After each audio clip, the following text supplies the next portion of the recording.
All right, so the intro of this is going to... I think we need to do this moving forward. Yeah.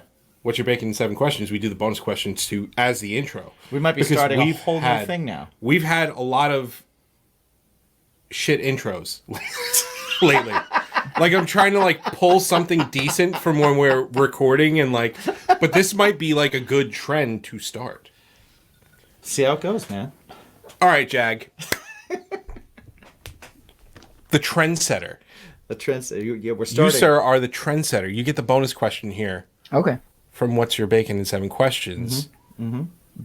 It's a multiple choice. Okay, think outside the box here. Bacon.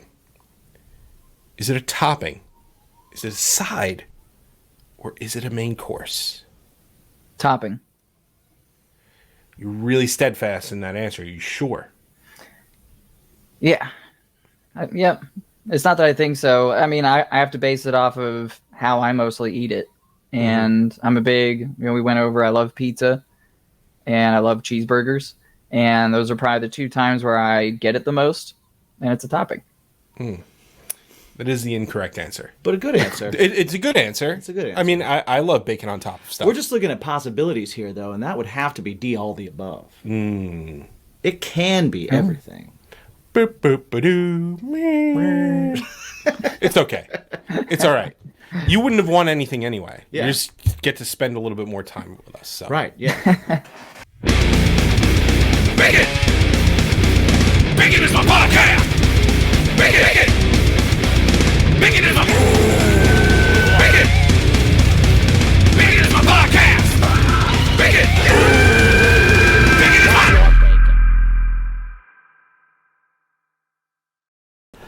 Welcome to Bacon is My Podcast, the show that dares to ask the question, are your balls clean? Oh, really? That's the question? I don't know. Oh. Well, I mean, are they? Mine are. I know mine are. Yeah, I use Manscaped. Right. If you use Manscaped, that is the way to go. If you don't use Manscaped, go to manscaped.com. Yeah. Use the perfect package 4.0, where you can shave your man parts. All your man parts. All of them. All your man parts. Whack your weeds. How often do you whack your weed? My weeds, so I don't have a lot of ear hair, right? But the nose hair, that's a problem every once in a while. Yeah. I have bad allergies. What I will say is when I whack my weeds, way less allergy problems. Yeah. Which is interesting. I thought it would have been more because the allergens get in.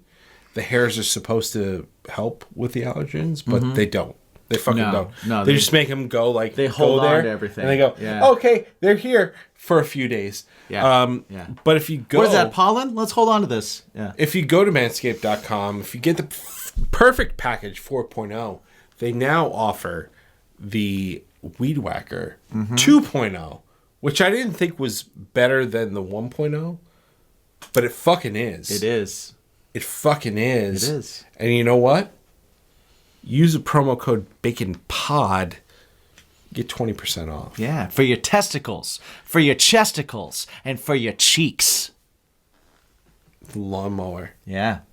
Testicles, chesticles, cheeks. Get it done. Manscaped.com. Indeed. Yo, all our other sponsors are at baconsmypodcast.com. Check them out and get the best price on everything that we do. That's right, including the pod decks, including the Drink Wild Bills, including the Mythical Beards, because Mythical Beards make your shit smell fantastic. Go ahead and smell it.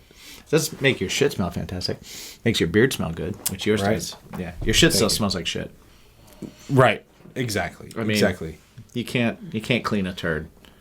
Yeah, we talked about that in the last episode, but this episode, we're hanging out with a dude that I tried really hard, and I think I succeeded. I tried not to be like the Chris Farley, like, hey. Yeah, you did a really good job about not fanboying out. I'm proud of you. I really am. That's the truth. Because we've got Michael Jagmin, the lead singer of A Skylit Drive, on our episode today.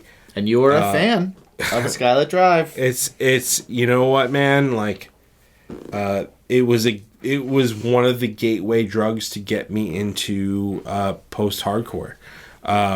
Wires and the concept of breathing is turning 15.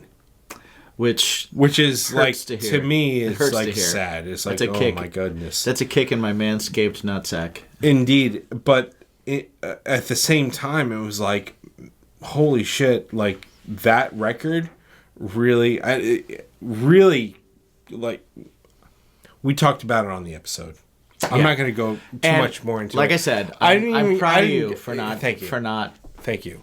Because what I really wanted to be like was like, yo, feeling alone in a crowded room was my jam. You know what's hilarious? And I love it, and I want to make love to the song itself. That is my everything, right? But I didn't do that. I fall asleep to your voice. No. I know. I'm just saying other weird things. Oh, okay. Alone in a Crowded Room is the title to a song that I wrote when I was like first starting to write songs. Mm-hmm. And I had a good friend that was in another band that was on tour. And we, over the phone, wrote this song lyrically called Alone in a Crowded Room. And then never did anything with it, never put any music to it at all. And then when I heard it, I was like, son of a bitch, I knew that was a good title. I knew it was a good song. Yeah. I knew it was a good song in there.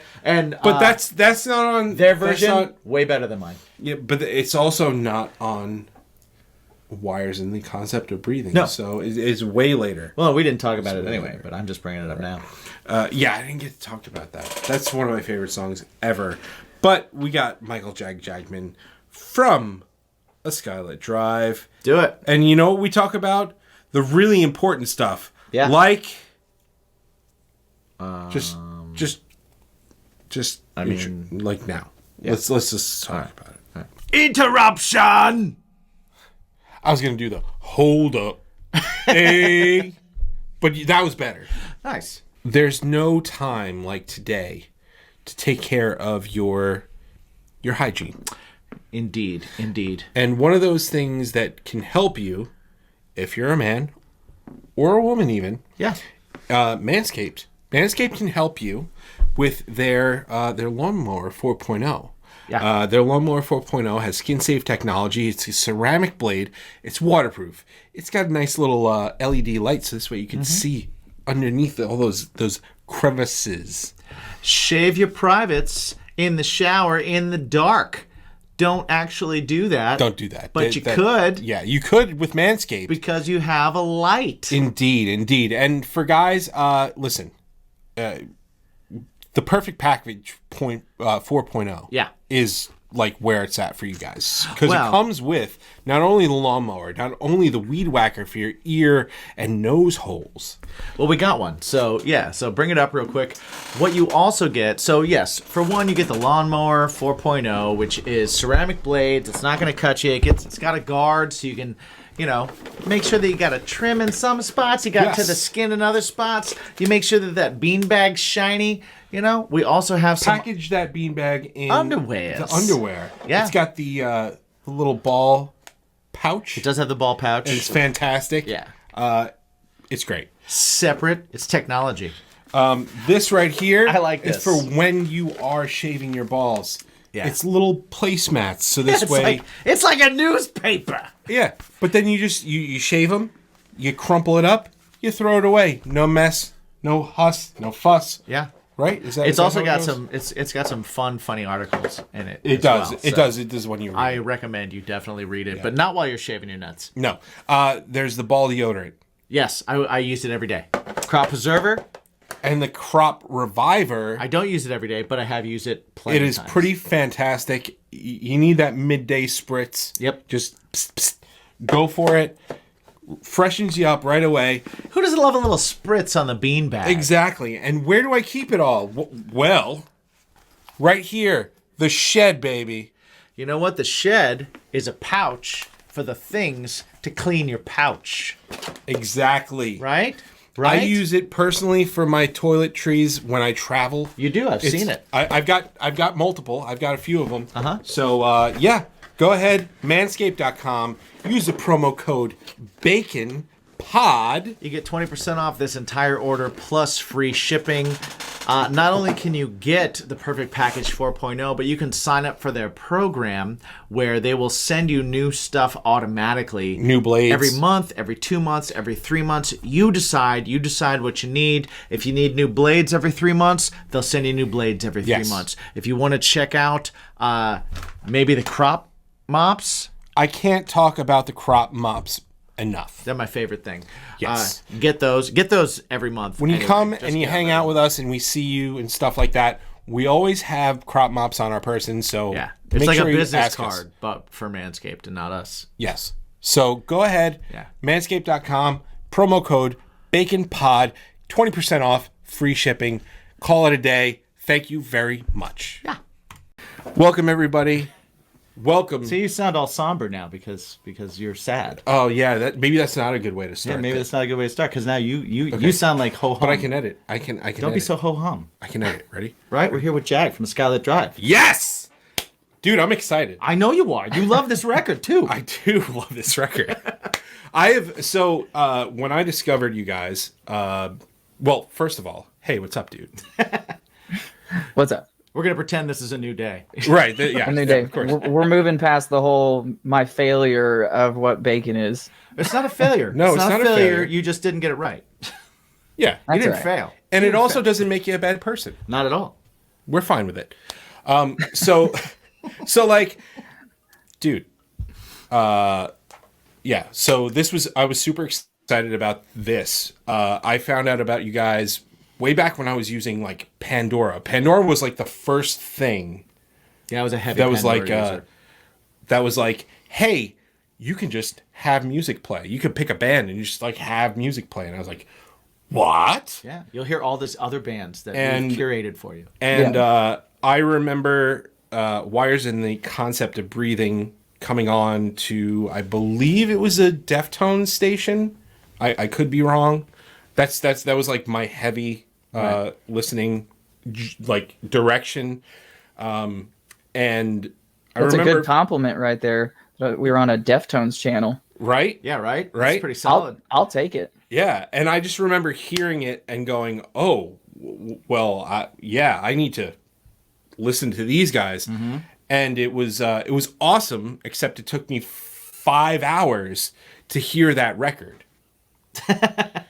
because it was never in succession. Because then I would go A Skylit Drive Radio, and then it was like, oh well, that record popped up, and then another record popped up, and another band, and so. But you guys were actually kind of my gateway drug to the post-hardcore scene and stuff. So yeah, I'm super excited to have you on the show, man. Like, That's this awesome. is really cool. So we're celebrating the 15-year anniversary of said record. What went into what? Well, okay, so you also do a project called Signals, and you kind of in past interviews about Signals, you kind of went like, all right, well, you know what, ASD is going to be kind of there. It is what it is. It was what it was, and I've done that myself, where it's like, hey, man, like, it was great. Like that time was what it was. I'm gonna move forward. What changed your perspective and what made you go, you know what? I'm looking at these things in such a positive light that I think it's time to revisit that. Yeah. I feel like back when, like, even like before Signals started, there was so much like kind of almost like trauma from ASD, like from all those years that I just like, there was like a good year and a half, almost 2 years that I just didn't even like write anything. I got a normal job. I didn't even look at a microphone. I didn't think to write anything. And I started somewhat getting the itch, and my buddy John, who I had been in a band with before called Odd Project, I was kind of putting out feelers that I was interested in, trying to, collaborate with someone. And bless his heart, he reached out just like everybody else. Like he didn't even text me. He sent me like a message back on Facebook, and he was like, "I've got some stuff," and I was like, "Oh, like I didn't even think to ask you." And he started sending me some things, and it just hearing some of the stuff that he was writing like got me really excited because it brought back more of the feeling of like early A Skylit Drive, like like when I was young and full of all this like energy and just there was like so much fire behind it, and that started to light it again. And at that point I still had trauma from ASD, which there was still a lot going on behind the scenes as well. Yeah. Like it's not like ASD just like stopped or anything. Like there was a lot that went on from when the band stopped, like legal things. Just because I cared a lot about the legacy of the band, and I wanted to make sure that it was taken care of. So there was all this process of setting up royalties properly because everything always got paid out to one source, and it was just really messy. And I kind of had to jump in and like freeze everything because I was like, nobody's even getting paid anymore. Like it's just going to like one area and then they're just doing what they want. Where I was like, everybody should be getting paid from these records. Like this is insane. So I halted everything and got everything redirected, and everybody like agreed on splits and so on and so forth. So all that was going on like during signals, and so that was all still causing like almost more trauma, like where like stress upon stress, where like I didn't want my music to really be about like that drama. So and mine and John's thing, I didn't know what it was going to be. I was excited about it, so that's why we did it under that name. Was I was like, I don't know if I would feel comfortable or confident in this being the continuation of A Skylit Drive because of how much I care about it. I was like, I want to make sure that if I'm ever going to reboot that I can confidently say I think that this is where the band would have or should have gone. And it wasn't until we put out the record that I was given kind of that validation of, what, like I think that this will work and I want to do it again. And after all the years of, legal disputes and, like doing what I could to, protect the name and everything, I was like, like this is the next step, is really rebooting the band. And so once the album came out, we did like one more cover song just kind of for fun. And then from there it was, we're going to reboot A Skylit Drive. And, we didn't say anything about it. I didn't talk to anybody professionally or anything like within the realm of labels, management. I didn't want to say anything. I just wanted to do it. And so that's what we did. And we did our, looking around to find, the right pieces to fill, the missing live aspect and everything. But just as the Skylit Drive ended, where Nick and I were the sole writers, I was like, I felt like this is where him and I kind of like felt the most confident in writing, and that's where I would feel the most comfortable again. So that's where I still like the fact that John and I write. And by all means, I'm completely down to, show all the members, this is what we're working on. If you guys have any insight or anything, if you guys want to throw anything in, like, let us know. But for the most part, it's John and my, brainchild that we're working on together, which is what, it makes me feel like it's a healthier version of how it ended. Gotcha. Yeah. I mean, so like with the new players in place, was there any, because I know like toward the end of the one version of A Skylit Drive, it was mostly like 2 or 3 core members and then other members following. Did any of that go into the picking of the players to this new rebooted version? Or is it like, cool, we have, I know where this project is going, it's here, I know the pieces I need to put into place? I think is more the latter. Is more so like I felt really confident in John and my capabilities of writing together. And from there it was just, finding the right people to do it with us, people to be comfortable with, not having to physically be there for writing and having, so much of a control over things, because that was something that made it really difficult in the past with the former members, was separating from how the band started. Because like for example, like how we wrote like Adelphia or Identity on Fire, it was just like all 6 dudes thrust into a room with no direction, and it was just so messy and it was so stressful, and by the end of it I was just like I'm so over this. Like, I mean, like by the end of Identity on Fire, I was like this close to quitting. I was like, I'm so over this and I'm done with this process. Well, that's where it's tough. It's tough. Like, and I applaud you for like still being able to do that. But I personally don't know if it's really truly feasible. And I think it's really, really, really hard for all members to be in a space at one time. Yeah. For you to get something good, as opposed to all members in there and looking at each other and going to the main songwriter without actually acknowledging that they're the main songwriter and going, okay, what do you have? Right. Yeah. Now what? Right. Yeah. So then it does make it harder for kind of the chief songwriter, because then also, it only really started in Identity on Fire, where we worked with a producer who literally day one going into the vocal booth, he looked at all of them and they're all sitting there like, oh, this is great. We're going to watch him do his vocals. And he said, get the fuck out of here. He was like, you guys can hear what we're working on later.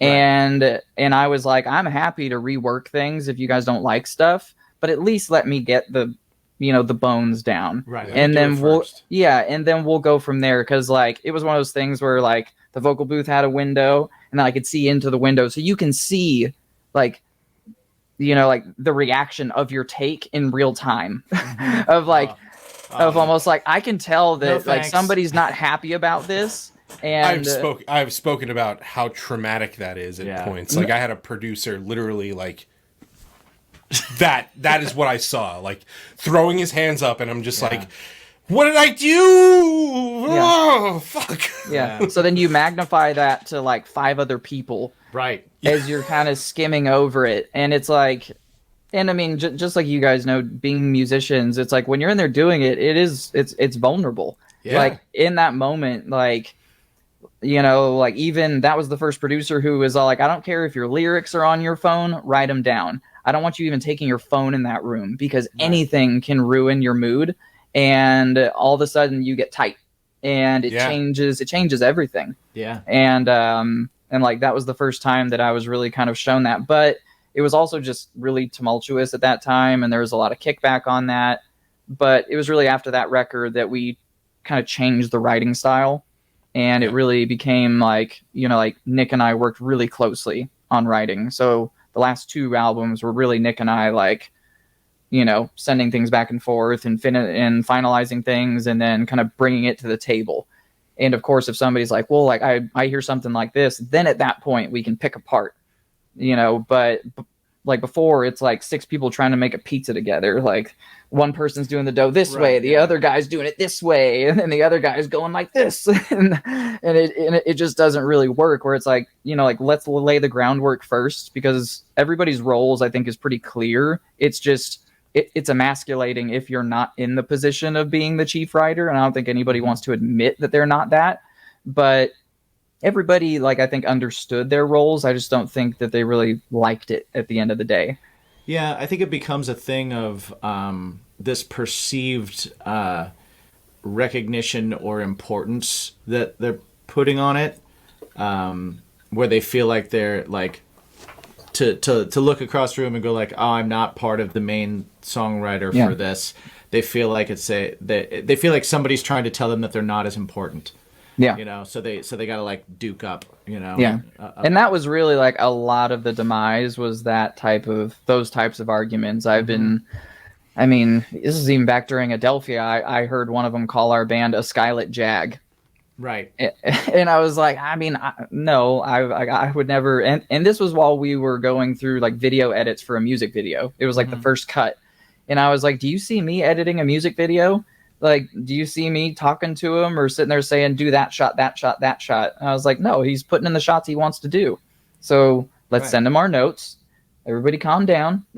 Everybody's going to be happy by the end of this. But Right. but just like you said, and I feel like it's not just that group. I feel like No, it's you put pretty- all pretty musicians. general. No, it's a general thing Yeah. because, Oh, like, yeah. and we talk about it all the time with other people on the song. It's like on the show.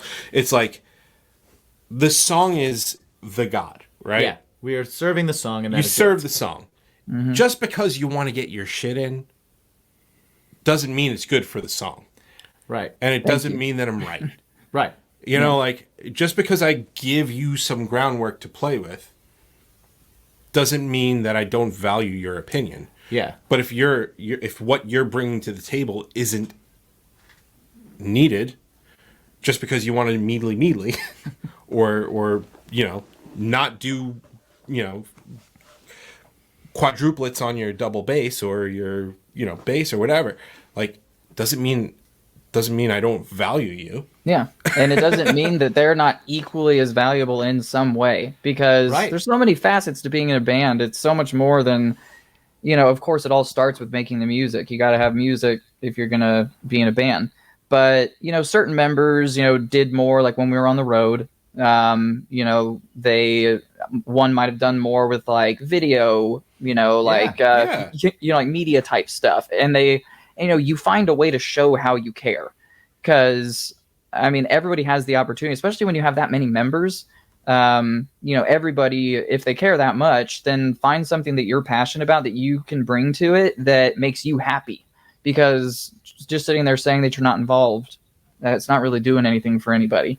Yeah. First 15 minutes of the show is like learning experience. Yeah. I think we should title this like the band learning experience. Band learning experience. Well, no, I think it's also, everybody's good at different things. Yeah. Right. And so there's this idea though of like, I would love to see a band happen where there are 4 or 5 incredible songwriters in the same band. It doesn't happen.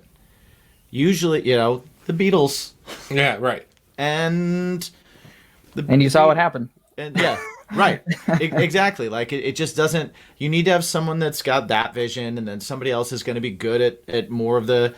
Maybe somebody's good at social media. Maybe someone's good at promoting. Maybe somebody's good at design, or like everybody's got their strengths and their qualities. And if you if you champion everybody's strengths, then you move forward. But if everybody's so worried about getting their credit on something that because they feel like that's the thing that everybody recognizes and they want some recognition, it's like I'll remind my band at times. I'll be like, don't forget, guys, like, as the guy that brings in the most songs and the most stuff, nobody has more things cut than me. Nobody loses more of their ideas than me. Nobody has entire sections of song cut more than me. Yeah. So if your bridge idea didn't work for this song, don't throw a fit about it, because I have 5 other songs that didn't make this record. Yeah. Well, and it's all about, just like Mike said, it's all about what's best for the song. And Right. it's not about this person shining or that person shining.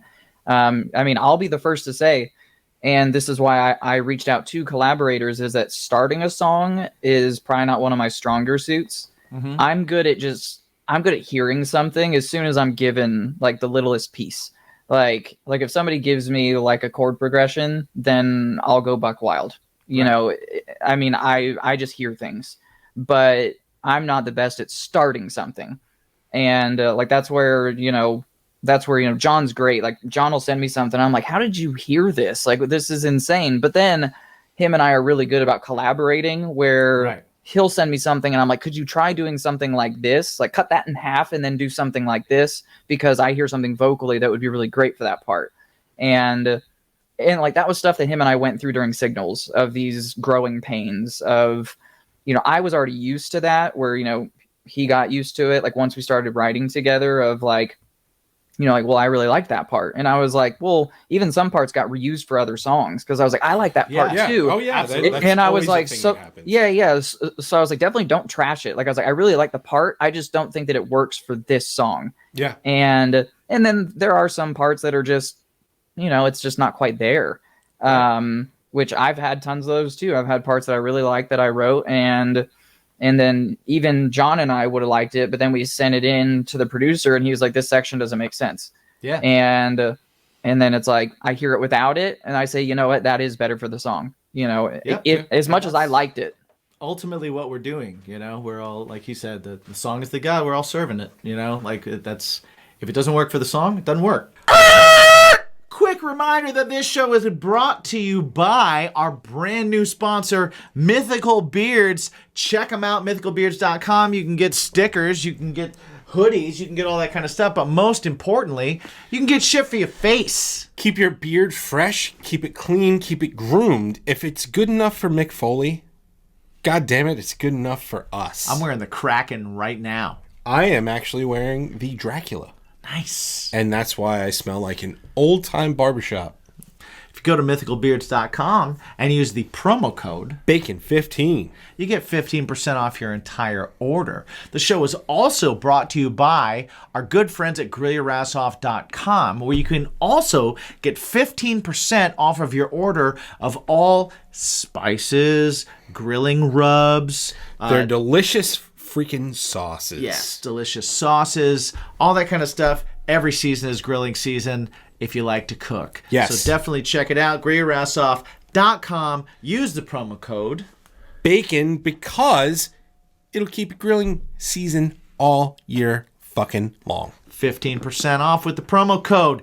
10% off at drinkwildbills.com, where you can get all kinds of great sodas, which we've seen lots of mixers for. So keep sending them in. Hashtag drinkwildbills. Hashtag what's your bacon. Send us your beverage options. Of choice. And also poddex.com.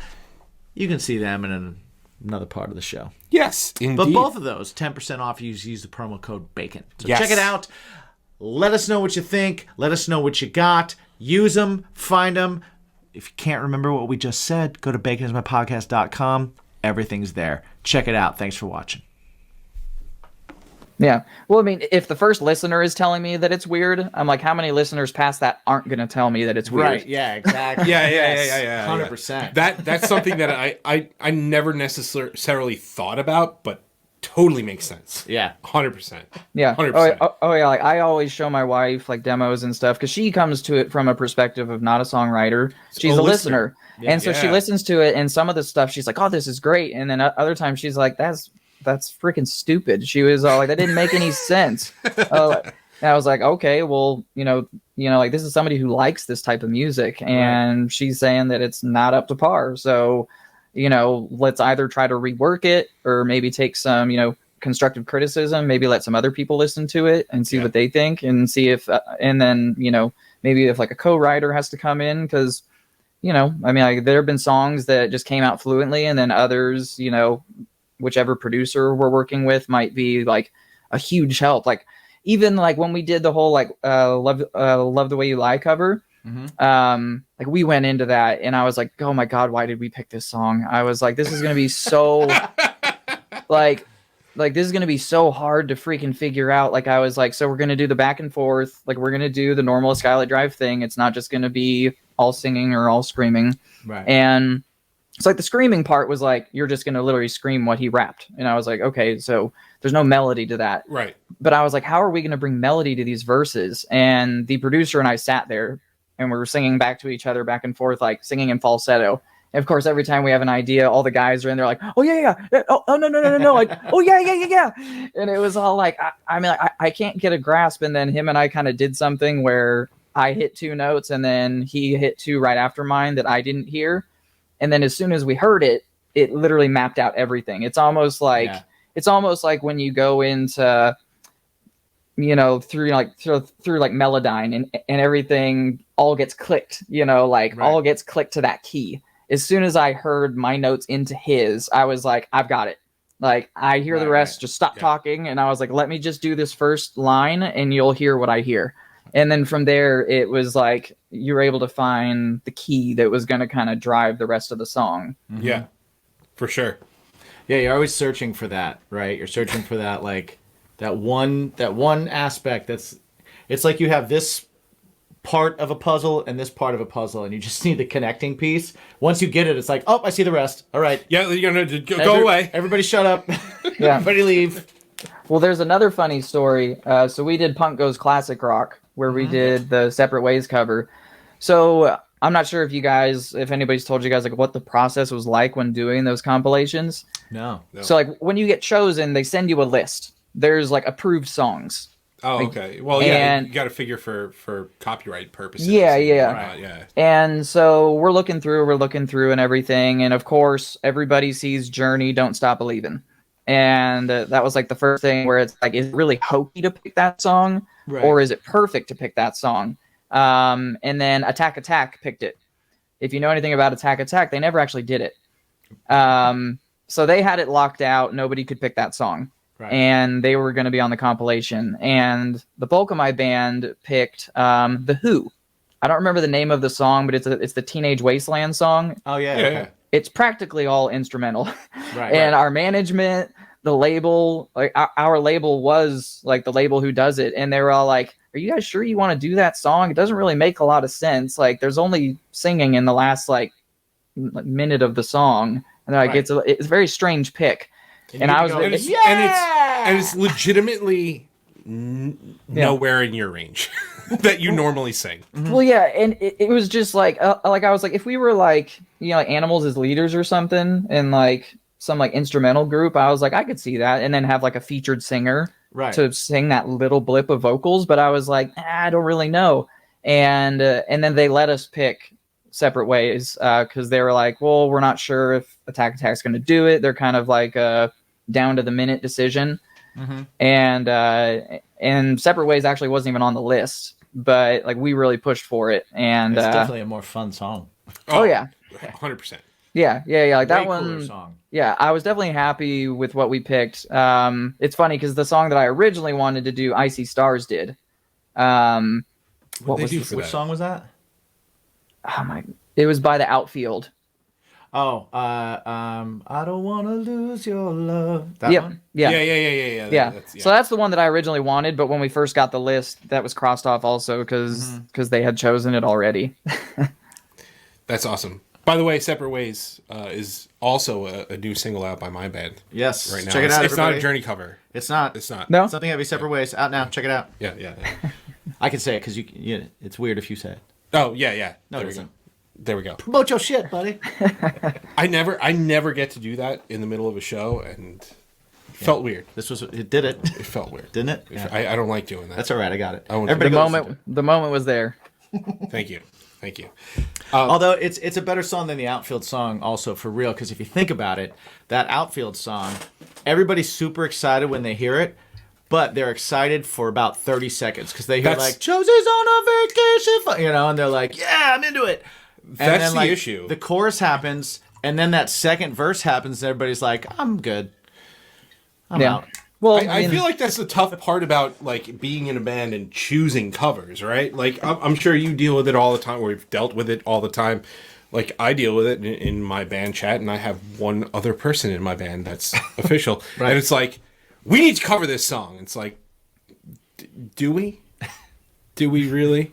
yeah. You know, like I once did Safety Ants, and it went over really well. That was a great cover. It went over really well up until the chorus. That was a great cover. And then people realized there's a second verse, Yeah. another chorus, another bridge, and another chorus. Right in the middle of it is where you should have gone, Josie's on a vacation. Yeah. Yeah, exactly. Like, oh, this mashup is insane. Yes. Did you hear what they did? They did my favorite part of these songs. That was Well, pretty good mashups. So then you know? that was the scariest thing about Love the Way You Lie is how long the song is. Yeah. Because there's 3 verses in the song.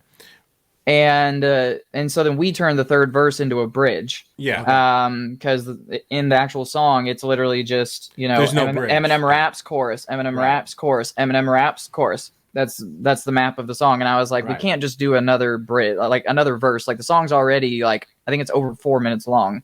Yeah. So I was like, we have to keep them engaged somehow. Well, you made it your own. That's where a bridge too. goes. When I prefer remakes to covers. Always. Right. Yeah. Personally, I like to hear a band do something and be like, kind of approach it with okay, how would we do it if we wrote this kind of vibe? Yeah. You know. Well, I mean, same with, like, separate ways. Like, we started playing it, and we actually did that with the same producer who did Identity on Fire. So we did the cover with him first as kind of like a feel, test Try the it water. out. Yeah. And like the first thing, like right when we started playing it, he was like, "This is so slow for you guys." He's like, "This is just way too sluggish." So we had to up the speed, to make it more our vibe. Yeah. So what I want to know is, because you're a connoisseur of 80s metal. I know that's your introduction into Yes. music and stuff. So like, how hard was it for you to pick a song on that list?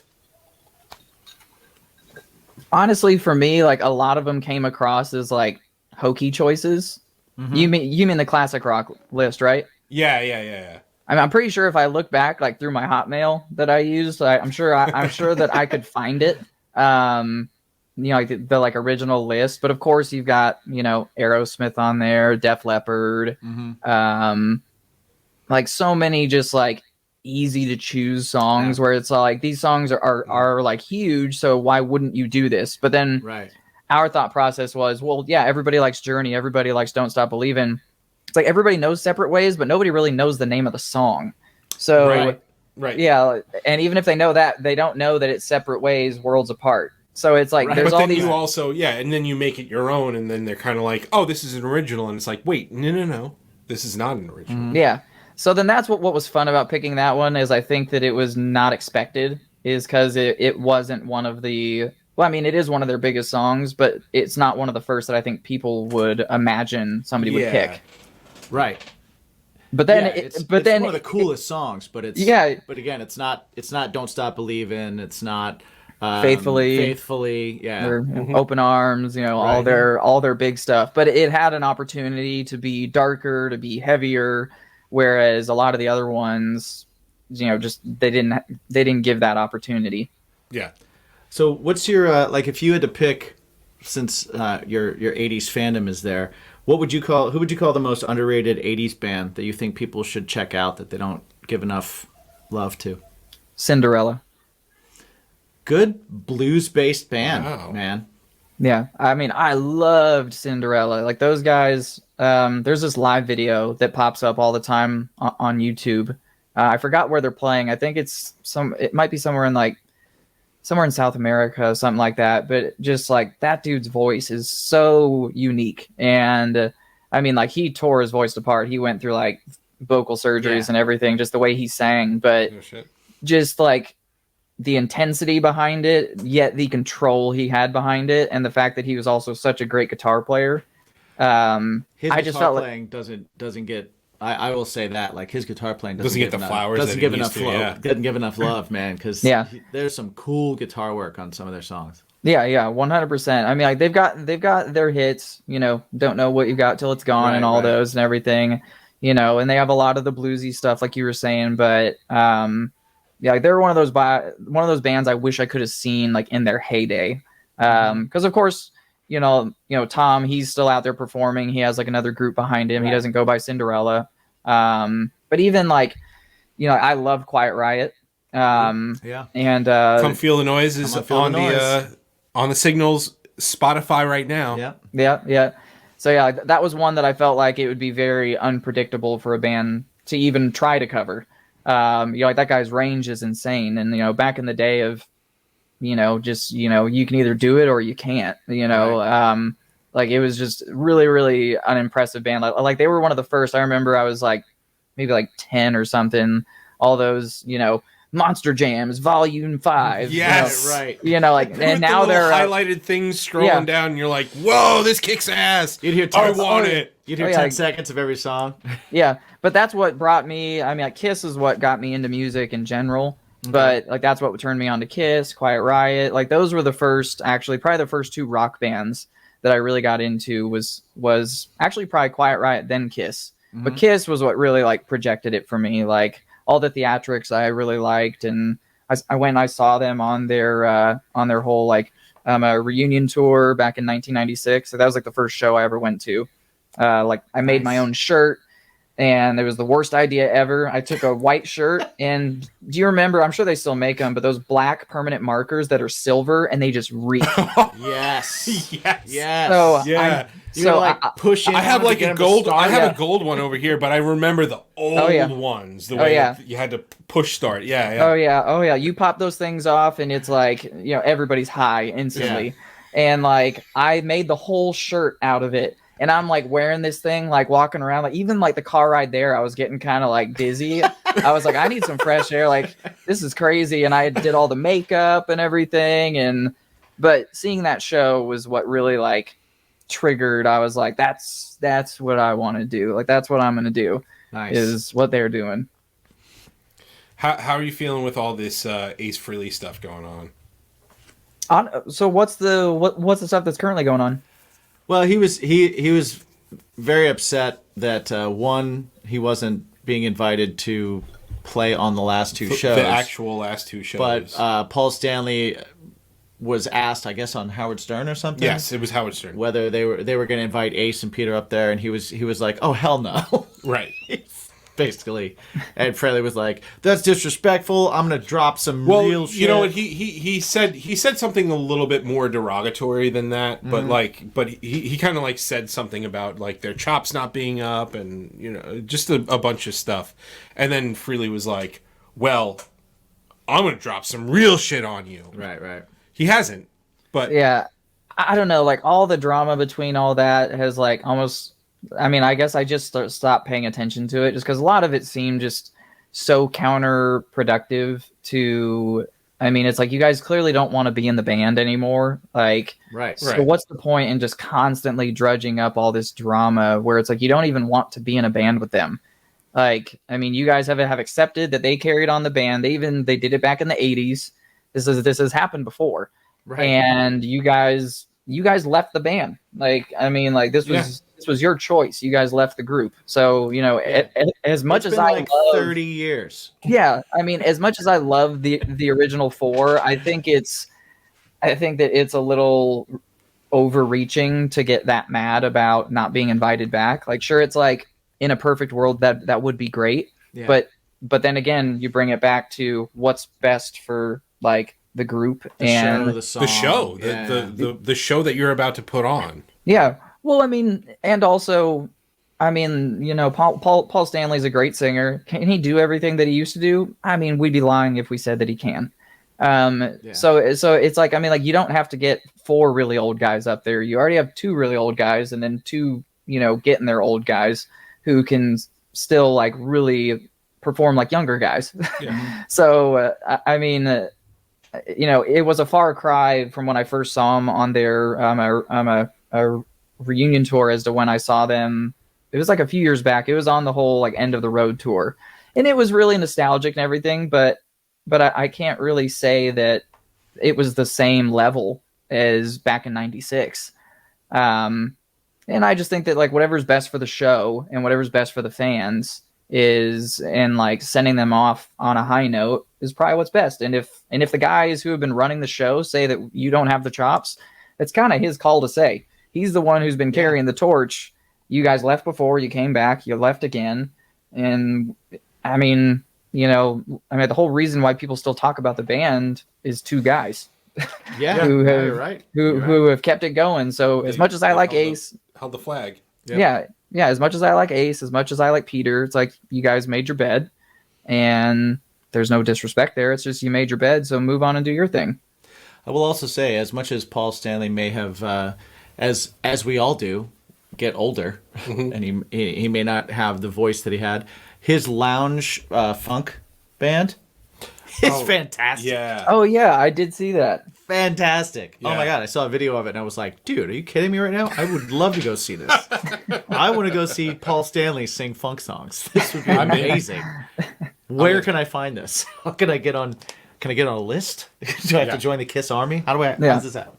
Well, yeah, but even like Paul Stanley's book that he wrote, I actually think it's somewhere over here in this stack of books next to me. But it was a fantastic book. Like, it was so much fun to read it as a fan because he wrote it from an aspect of almost how I was in the band. I mean, do I have a drink now? I mean, I literally didn't drink alcohol from probably age 14 until probably like 30. Like, I didn't drink at all throughout that whole era of the band. I don't know if it was an internal mental thing. I mean, I have a lot of addicts in my family, so I don't know if it was just this safeguard I put on myself that I was like, I want to be clear-headed. Yeah, exactly. Like, every day I was on a mission to perform the best that I could. And steam inhalers, throat coat, anything that I needed to do, I was going to learn any method that I could to be sure that I was as good as I could possibly be, because that's what I felt like, the attendees deserved. I mean, I'm being given this great opportunity that people want to come see me. I want to give them what they want to see. You're also not saying easy stuff, so so then that was my goal. Well, and I also learned that pretty quick. I was like, it's a whole lot different trying to do this every night. Like when I was younger, like back in 2008, like it's one thing to go into a booth and do it and then go sleep. It's another to do it for 45 minutes straight. And then you have to, try to sleep. Oh yeah, exactly. Sleep in a vehicle and then do it again. So yeah, I went through like a couple different vocal coaches to learn different things, and I learned lots of different breathing tricks, stamina building, proper posture, like good warm-ups and everything. So it's not like drills, man. It's all about the drills. Well, you know what? Like all that vocal training is great, and it's super important. And I've done vocal training myself, and we sing our praises to Melissa Cross because she's fucking amazing. But like once you get up on stage, everything goes out the window, right? Like all of it. You're just hoping that you remember enough to automatically any of it. Right. Especially like you didn't have an instrument or anything, so like you're just holding the mic and you get up on stage and you put your fucking foot on that monitor and you crouch over. Worst position ever. Right? Yeah. But you're going to fucking do it. Right. Oh, no. Like, there was a lot that I had to figure out. I mean, in-ears were a huge godsend when I started using those because it allowed me to not be too immersed. Like you're saying, like I used to just get up there and the only thing that mattered was that moment where I was like, I was always thinking, I need to be thinking of the next day too. It's not just about today. So I had to get into like my own little universe almost. Like I would have to hone in and really focus and make sure that I could perform and do that at the same time. And from doing it year after year, I was able to find my spot. Mm-hmm. But definitely like when it started, just like you said, it was like, balls to the wall every day. And then you just hope to God that when you wake up the next day that you can talk. Because there were definitely like stints like where it was like, Jesus Christ, like, why did I do that yesterday? Like, I know it felt really good in the moment, but I even knew that I was like fucking up. Like I was doing something like it felt so good at that time, which you can relate that to tons of different things, I guess. Oh, yeah. Then as soon as you're like, how many other songs are on the list? Yeah. Funny story about Melissa Cross. So actually I went and physically saw her on one of the early tours. Nice. And so like me and our tour manager, we went into New York City. I think we were playing Jersey. And we took the train and I'm waiting outside the room and I hear her in there with somebody else who was before me. And I was like, man, this sounds like the singer of Coldplay. I was all like, this guy's pretty good. And only like a few minutes goes by and I hear them saying, okay, great. So I'll see you at this time next week or whatever. She opens the door. It's Kevin Bacon. Oh, shit. And I just look at him and she's like, oh, Jag, this is Kevin. And I was like, oh, yeah, Kevin. It's not like Kevin. I don't know your last name. Nice to meet you, Kevin. And I was like, it's fucking Bacon, man. Like, I was like, dude, Tremors, like, you saved everybody. That's like, when you got to be like, I've made 1 degree. Yep. Yeah. It's like, I don't even need to be taught anymore. Can I talk to you? I met Kevin Bacon. Right. Yep. That's amazing. Melissa Cross, making the world closer. I went to Melissa Cross and I didn't meet Kevin Bacon. It was all timing. The universe. Awesome. I guess I just needed that. And I needed some Yeah. Bacon Brothers in my You universe. needed it. That's amazing. So we talked about Kiss and their turmoil. I don't know how much you want to get into this, but I'm going to ask. Now that some years have passed, emotions have calmed down. You've talked about reflecting on past decisions. I want to know: do you have any like lingering doubts, what ifs in your heart, or like for making the decision, or kind of having the decision made for you to really not take the chance to be the redheaded kid on Barney and Friends? I didn't see that one coming. I thought you were going somewhere else. I'm really happy it didn't happen. Because my personality, I'm like, oh man, I look at Macaulay Culkin, and I was like, man, like that probably would have been me. Like, I mean, like, and not even at that level. So, I mean, like, I would have been Kieran before Kieran was cool, because now Kieran has now surpassed Macaulay. Right, now in my Kieran's opinion, now since Succession and everything, like Yeah. I'm full on Kieran. I was actually full on Kieran after seeing Igby Goes Down. Oh yeah. Ooh, yeah. So He just did a great Hot Ones too.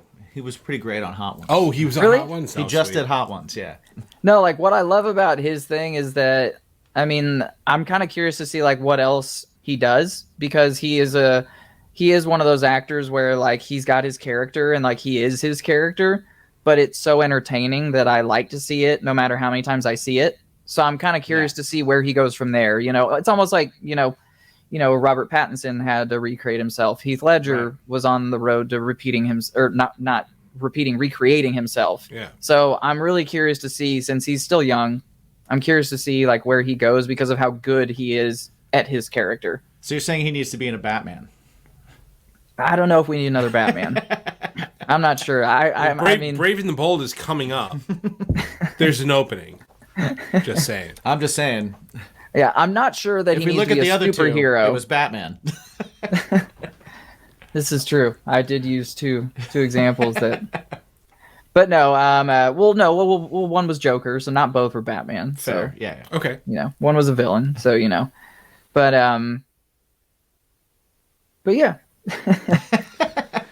There's actually legitimately, I don't know if this is the case at your household, but for me, there's a very, very strict Barney ban on my house, because my sister was super into it. My sister was about 6 years younger than me.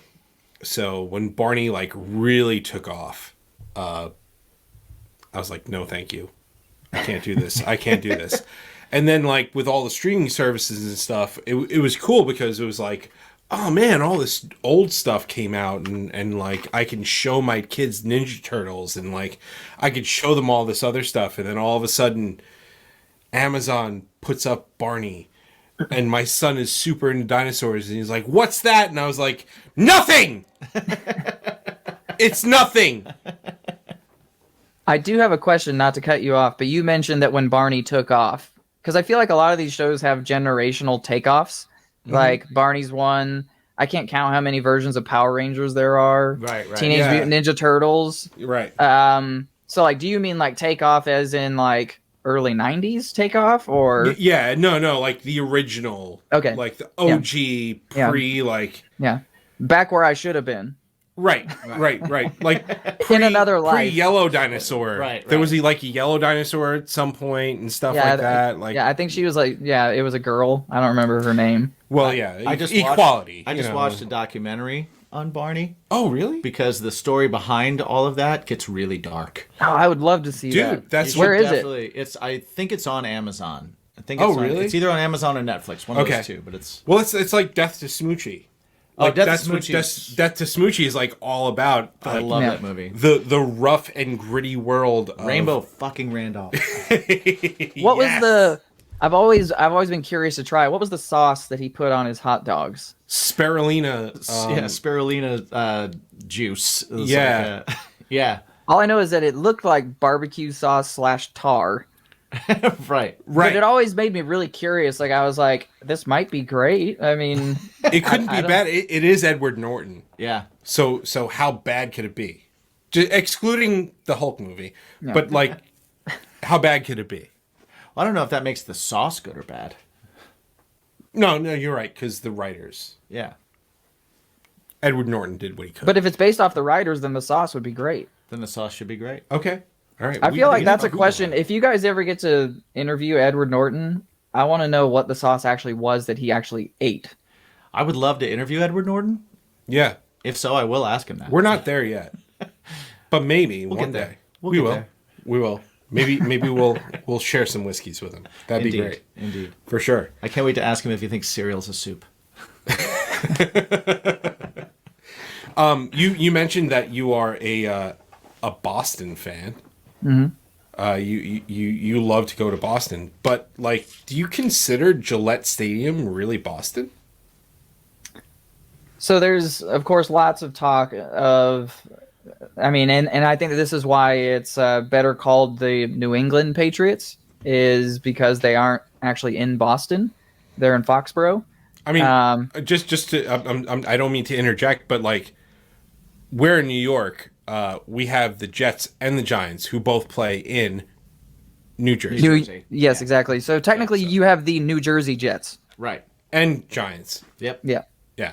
So Well, hold but go on. So I do so digress. so then, do both actually play there, or does one practice and then they both play? They both play there. They both play there. They work the season out to work off days. Gotcha. So I think that a lot of what I have heard of, because of course, there's the rivalry of being in the Yes. same division of everything, is that I more often hear the slang of the New Jersey Jets. Probably mostly played off of that the Giants have had more success, I guess. Win sometimes. Well, it was Yeah. built as Giant Stadium. Hey, too. well, so then I guess I have a question. So then with you guys being there, who's your team? Whoever's winning my football card. If I make more money. So then, what are the that's chances? What are the chances of the Jets ruining this Rodgers deal? Always 100%. 100%. 100%. They ruin everything. This is true. The Jets are Apologies to my old bass player Tommy if you're listening. right, but I know that you're going to be But very let's upset by let's that. just face it. Like, you're a Jets fan until they make decisions, or they actually start playing games. So it's another year of Zach Wilson throwing interceptions. Pretty much, more or less. That's what we deal with. Yeah. Well, I never. He's like a yay sports guy.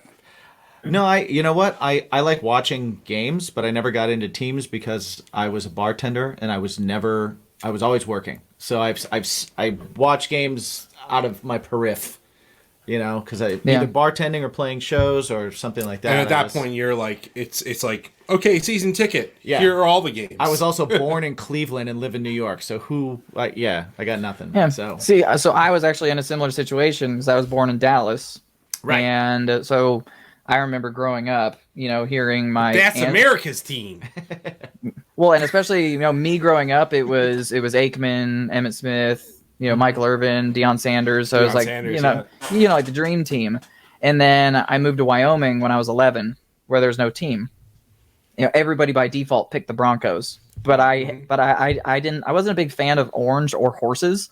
So I was like, I don't really know who my team is, and I'm not sure if you guys remember the N64 game NFL Blitz. yes, I do. So good. I was obsessed with that game, and it was all just based off of I liked the logo and the colors, and this was back before Brady. In my defense, because a lot of people are like, "Oh, well, you picked them because they were good." I was like, "They weren't good back then. They sucked. Like they were awful." But I liked the logo, and then I just stuck with it ever since then. And they were just the team that I gravitated towards. So yeah, that's kind of how that all started. Because usually I get asked, "Well, are you even from Boston? Are you from the Northeast?" I'm like, "No, it was really just kind of this natural thing when I was a kid that I just gravitated towards that team." Yeah, I was born in Cleveland and spent most of my childhood in Indiana, so we had the Colts. But but I was more when I was actually watching more games and more into it. Like one of my first jobs was I worked at Purdue University. I worked at their stadium as a vendor. Oh, okay. Selling like drinks and hot dogs and stuff. So I got more into kind of college sports. So it was like, because Indiana, we had IU, Notre Dame, and Purdue. So it was like the trifecta of, and that's, I mean, so much. They fly IU and Purdue flags, above the American flag and shit. Oh yeah, it's craziness. So, but then, yeah, bartending and being in bands, I never saw games. So yeah. Yeah, like a lot of people have always said, like, why don't you like college football? And I was like, oh, I mean, you're kind of like a product of your surroundings. And Right. I was like, I didn't go to college, and I didn't grow up in like a college team family. Mm-hmm. Like, there's people in Texas who are just all UT or Yep. all A&M, and I'm like, I don't care because I didn't go to either. And that's about it. Whereas like for me, I'm always just like, I want the Patriots to play the Cowboys so I can drive 3 hours to go see the game, because I grew up a right. Cowboys fan, and those games are fun for me because, it's like the two worlds of mine colliding. right. I didn't mean to grab my phone and do something. That was very rude. Super No. Super rude. The reason why I did that was because I did not order the food in Dallas. Oh. I think you did. Oh. So last year we went to I'm So not What gonna Fest, look. right? I'm not going to look. We went to So What Fest, and we stayed in a hotel. So we went to So What Fest. It was our first festival covering as a podcast. Mm-hmm. Super awesome time. We got like That stadium's huge. we went to Arlington. It was pretty badass and stuff. Right next to the new one. Right, just next to the new one, which was way better, way better in a lot of ways, and like so when we went back to the hotel, this hotel that was not approved by my wife, because I mean, and you can attest to this, the pocket door didn't close. Yeah. The pocket door on the bathroom did not close, so No. we had to like go, hey everybody, So it's going to do my thing. him, his wife, and me. Yeah, it was pretty sweet in that sense. But we also did get Dallas pizza, and you talked about pizza being your thing. We're from New York, so we have some pretty bold and pretty intense thoughts about pizza and stuff. Dallas pizza, even though we bought a lot of extra like dipping sauces and Yes. stuff, If nothing fixes it. If a pizza place is like, do you want dipping sauces? That their pizza's probably not great. Right. It was the worst night. It was the worst night, and also we took shifts because it was like, hey, we've got this interview coming up. I'll be right back. So where is good in Austin? Because Austin's like Austin's got little so bit much good food. a little bit of a stone's throw away, but So much good food. but Food it's Yeah. a lot of trucks. food. Food No, like trucks, there's definitely lots of good food spots here. I mean, like we have like a lot of regulars. Like I mentioned, ramen. Like if you Googled top 10 ramen places in the country, Ramen Tatsuya in Austin would show up. I would put any money on it. It ruins ramen for all other anytime that anybody comes here, like the band members, like they're all from other areas, Philly, Washington, New York, Florida. I mean, like, we always warn them. It's like, this is gonna ruin ramen for you because there's other ramen places here that we've done too that are like more convenient. Right. And it just nothing comes close to it. It's like the broth, everything about it is absolutely insane. But when it comes to pizza, there's a couple different places. There's one that actually just opened up recently, and they have them in New York, so you've probably heard of it. It's called Jets. I've heard of it. Yes, they just recently they opened. Yeah. So then Jets does like the Detroit style and the normal circular. But their Detroit style is phenomenal. It's actually right up the road from us. There's another Detroit style place called Via 313 that's been really popular. I mean, ever since Domino's changed their recipe, they actually became like It's better now.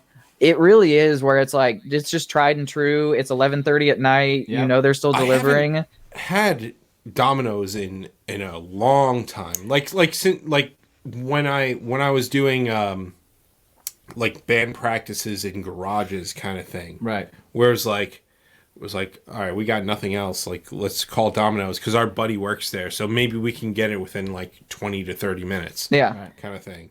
No, like the crazy thing is that it's still as reliable, but now it's not trash. Like back then, like when I went to high school, like they had the deep dish slices, and it was just so disgusting. And then they completely revamped, and it's like I'm waiting for Pizza Hut to figure it out. Like it's like you guys are still doing the same thing, and you guys always just were kind of middling. But honestly, Domino's, like if we're in a pinch, they're always a safe bet because it's very consistent. If it's But those late- other Well, two, I think that like Pizza Hut, they do a lot of these other things now. They're like, oh well, we've got this melt where it's this like 12 different meats in this and a bunch of cheese, and you dip it in marinara sauce. It's like, dude, But your just pizza like- sucks. yeah, like you guys said, if they say do you want sauce though? It's like Right. it's almost like people who say that BJ's pizza is good. It's like, no, it's really not. my Like you God. just like going for the ambiance and because people say it's good, Right. but it's just trash. Whereas, Yeah. for example, Regina Pizza in Boston, they don't even have ranch. The only thing that they have, they have this olive oil mixture with some spices, which really like kind of like seals the whole deal. So is that That's that what in fancy like restaurants give you to put your bread in, you know? Like Right. Yeah, but I've never seen it at just a pizzeria. Yeah, I where haven't either. there's That's like it's great. the only sauce that was on the table. I was like, what Nice. is the sauce that they have here? And like we tried it on it, and I was like, holy crap! Like this just completely like changed is everything. that in like the Little Italy area of okay. It's all like cobblestone. yeah. Everybody's yelling at each other, throwing fish and everything. Like it's great. So good. That's So awesome. good. We went to a restaurant once in that area. Like we went from like Faneuil Hall area to that area and yeah, like great. Yeah, Great that's area. our Like, favorite legit. area to go to. Like there's a bakery place that's really popular there. I think it's like they have like pink boxes, and there's always like a line around the corner for them.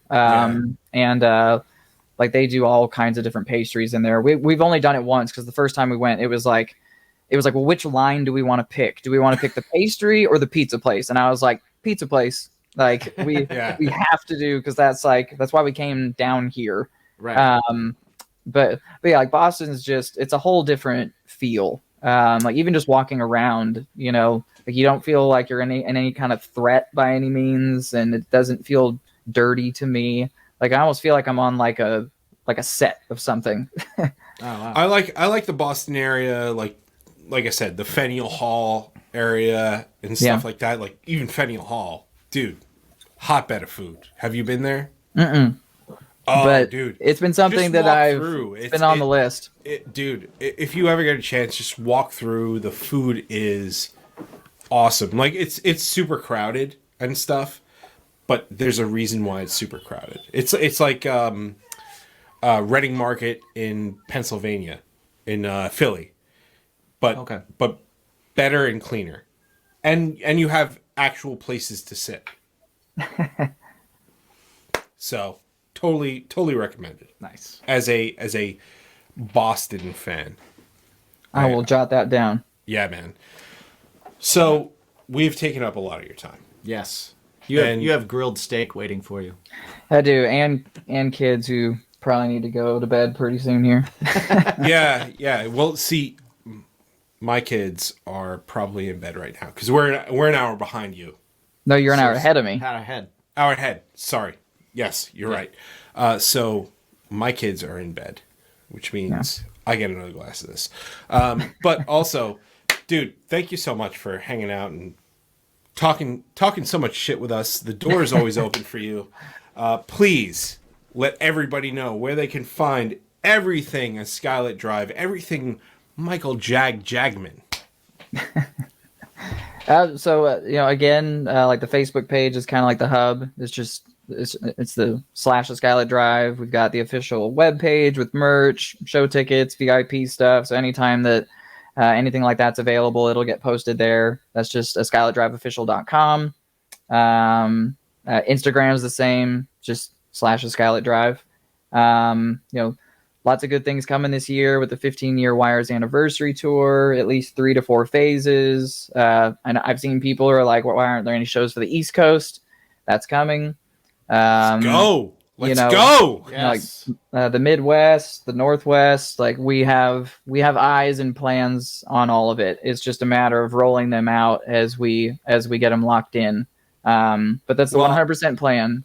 I'll tell you what, if you come to the East Coast, if you come to like the Northeast, if you come to the New York area, if you need help on vocals, screaming only. I can help you out. I won't help you out on anything else. Sorry, I'll also keep at it. I'll also keep that. I mean, over my years of asking, I've asked other members throughout all the. I can now say, almost decades, is that nobody's willing to help me there. Yeah. Way to go. Way to be a good singer. You somehow, okay, like if you listen to Jimmy's band is Craving Strange. He's got probably the highest range of anybody that I know. Thanks, personally. But I send him people like you or a band like Picturesque and people are like, fuck you. So, yeah. He'll help you with that part. I'll just listen. If you ever get, I'll just listen to you. Be awesome. Yeah. That's what I'll do. Well, thank you guys. I'll listen to you. Be awesome, and I'll meet you up for a drink. Yeah. Hey, absolutely. I'm down. So go to SkylightDriveOfficial.com. Get all the information. Go listen to Wires and the Concept of Breathing. Even though it's 15 years old, it doesn't matter. It's still just as good today as it was then. That's what timeless Listen means. to Sucker. It's the newest A Skylit Drive song that they have out there. There's new music coming out. Go see them live to get ready for new shit next year. Yes. That's right. And you have a question? And I do have a question. I asked you earlier, and now we've talked about a bunch of stuff. So we've had a lot of other things that we're all interested in and got to mull over. So I'm going to ask you now if anything changed with your answer. What is your bacon? I feel like my bacon is still, based off of your definition of it, my bacon would probably still be the same, is that I like to create things around the house and create more of an atmosphere that my family can enjoy. And, that way everybody wants to stay here and hang out versus go somewhere else. I think that's awesome, but I will go even deeper for you because you've also you've recommended places to eat for us. You've talked about doing things for fans, doing things for band members, doing things for other people, doing things, and you've even said that making things is because you like watching your family be happy when you make it. I think your bacon's making people happy, man. You know what? I think you're right. I think it might be. Hell yeah. So everybody at home, I want you to think about that. I want you to get up every day and I want you to think about what is it that makes your day better? What is it that makes you a little bit happier? And if it's making other people happy, do it all day. Yeah. Ask yourself every day the most important question. Jag, what is the question? What's your bacon? Yeah! He did it. See? All the important facts. Yeah. Including his time on Barney. Almost. His time that he could have been on Barney. Right. Right? Which is why I respect him so much. Because fuck that purple guy. He turned it down, man. He turned it down. He Well, went, I would. Because fuck that guy. Oh, man, I would have been on Barney. Hell yeah. You kidding me? Fuck that guy. Yeah, seriously. Fuck that guy. But, I would have been on it. I would have said yes. Man, to be a child star, I would have loved to have been a child star and then got a drug problem and then, oh, God. It would have been great. I'd be on Hot Ones right now, not this. Oh. That's a good point. That's a good point. Well, since you gotta plug your shit, I mean, let everybody know where they can find you. I tell you what, you can find me. You know what? Don't worry about finding me. Go find Something Heavy because Separate Ways is out now, and check it out because it's a great song. We got a good plug awesome. in, like, while the Skylit Drive. I know, I'm doing it again. No, I'm doing it again. Yeah, thanks. Don't tell me what I can plug and not plug. Tell me what I can and can't do. You're the boss of me. You just tell me when to be here and who we're interviewing and what I need to prep. Okay. My bad, Cat. So you're kind of the boss of me. Shit. But yeah, Separate Ways. It's out now. Check it out. It's really good. Thanks. It's a cool, badass song. I appreciate it. Not Journey. It's not a cover. It's not a cover. It's an original. Original. It's not the same one that Skylit Drive covered Also, yeah. Definitely not. in the set, yeah. We talk about it in the episode. You can also find my band Craving Strange at cravingstrange.net. We have new music coming out all the time. We're going in the studio soon. We're going to be releasing some of that in the future. And we're also going to be announcing some shows coming up. So definitely if you're in the New York or Long Island area, you know, look out for that kind of stuff too. I'm Jimmy G Shoes on all the socials. You can find me there. How about you? Yeah. Oh, man, I'm really tired. I don't want to promote myself anymore. All right, me, my own self, Mike, on all the socials. You can find him there. You can find us at baconismypodcast.com, where you can check out some of our cool merch. Let us know if you need new shit. Let us know what you like, but they are the nice non-nipple chafing Yeah, it's merches. Drax approved. Yeah, They Drax don't chafe approved. his nipples. Check out our sponsor page for all the best prices on all of our sponsors. We just want to make sure that you get the best price. They don't really send us any money, which is great, but Some of them do. Some of them do, Including Manscaped and Manscaped. It does help the show. What really helps the show, though, is if you give us a review. Give us a 5-star review or like and subscribe if you're on YouTube, strangerhoodtv.com. We got lots of good stuff on there, so just take your time, check it out. But every time you like it, it sends it to somebody new because the algorithm's kind of a dick like that. So definitely check that out. Hashtag what you're baking to stay in the conversation. And remember to ask yourself, Every single day! what is that thing The thing. that makes your day better? That makes your life More gooder. that makes every experience. Tastier. What's your bacon? Do I get this? You got it. Okay, world peace. Peace, baby.